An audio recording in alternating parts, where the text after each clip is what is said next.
Жила-была маленькая девочка по имени Алиса. Она жила в маленькой деревне, окруженной зелеными полями и лесом. Каждый день после школы Алиса отправлялась на прогулку по окрестностям. Она любила гулять одна и наблюдать за животными, которые жили в лесу.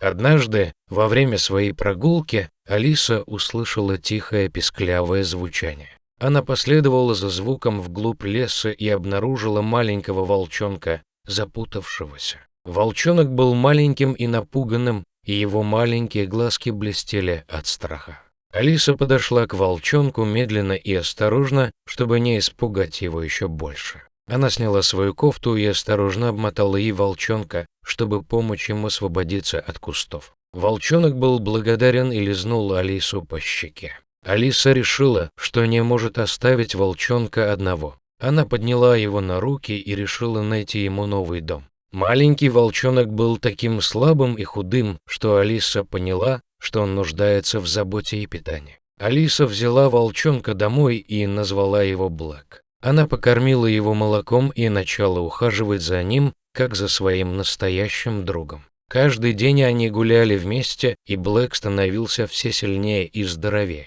Однако не все в деревне одобряли решение Алисы спасти волчонка. Некоторые соседи считали, что волк – это опасное животное, и они не должны доверять ему. Но Алиса не слушала их. Она верила, что каждое животное заслуживает любви и заботы. Со временем Алиса и Блэк стали неразлучными друзьями.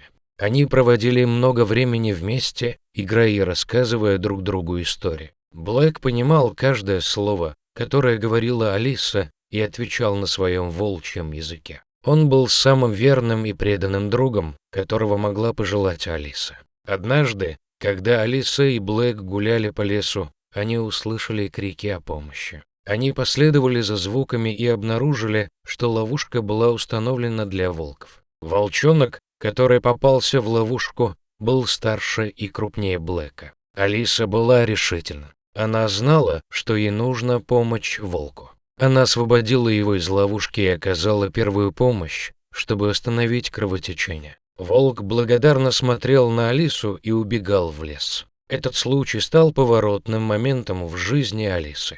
Она поняла, что Блэк тоже должен жить в лесу, так как она растет и всю жизнь прожить с ней он не сможет. Спустя пару месяцев она поняла, что Блэк готов. Они пошли вместе в лес, все дальше и дальше, и в один момент девочка сказала: «Иди, Блэк, здесь твой дом». Со слезами на глазах она наблюдала, как Блэк отдалялся все дальше. И в то же время она была очень горда собой за то, что сделала. Девочка Алиса спустя годы выросла и стала красивой и смелой девушкой. Она преуспела в учебе, нашла свою страсть в мире искусства и жила полной жизнью. Но судьба имела для нее другие планы. Однажды, когда Алиса шла домой после работы, она заметила странного мужчину, который следовал за ней. Он был незнакомым ей, но его зловещий взгляд заставил девушку почувствовать тревогу.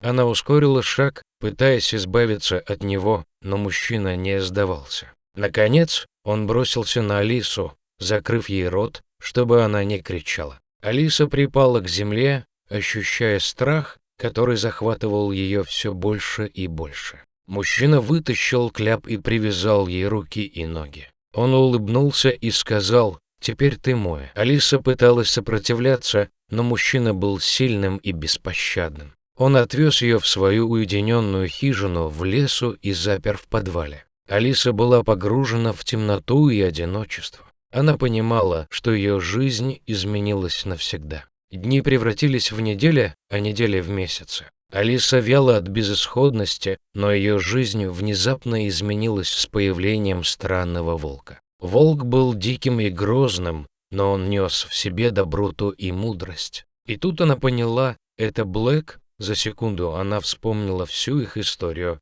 как спасла его и как откармливала, а сейчас он как-то оказался тут. Он понял, что Алисе нужна помощь. Блэк обнаружил подвал, в котором Алиса находилась, и начал ее посещать каждую ночь. Он подносил ей пищу, оставался с ней и утешал девушку своим присутствием.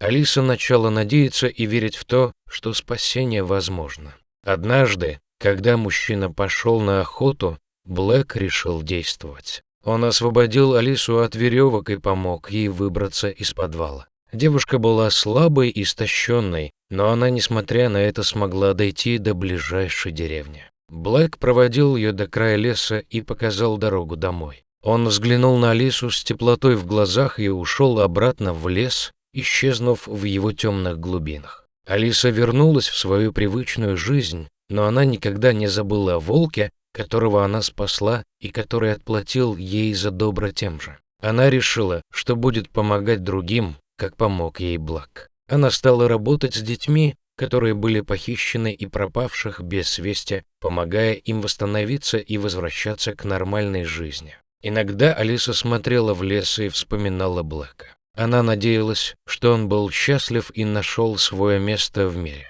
Она благодарила его за то, что он открыл ей новый путь и показал, что даже в самых темных моментах жизни есть надежда и спасение. Так Алиса продолжала свое дело, вечно помня о волке по имени Блэк, и благодаря ему стала лучше понимать, что даже в самых ужасных ситуациях есть место для добра и справедливости.